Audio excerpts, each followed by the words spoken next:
How to add a digital time widget on your home screen for your Samsung phone with Android 15 One UI 7.0.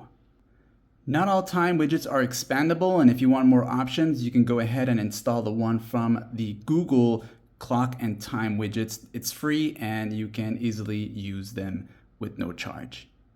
To add a digital time widget, you'll go ahead and long press a blank area on your home screen and go to where it says widgets right down here. Once you're in the widgets section, you will now be able to go down. And if you install the one from the Google app itself, it would be the one that has this icon here. And you can go ahead and tap on it.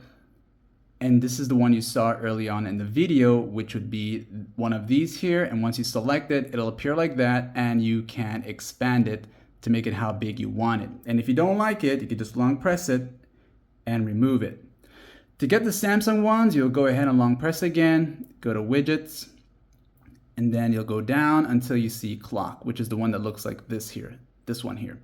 Once you select it, you'll be able to choose from the different options. You got analog, and here's your digital type. For the digital clock widgets, for some reason, you are able to expand them versus the analog ones here. So you can go ahead and make them as big as possible, and you can long press it to drag them to another part of your screen, or perhaps another page if you want to, or back to a page that already has apps and so forth.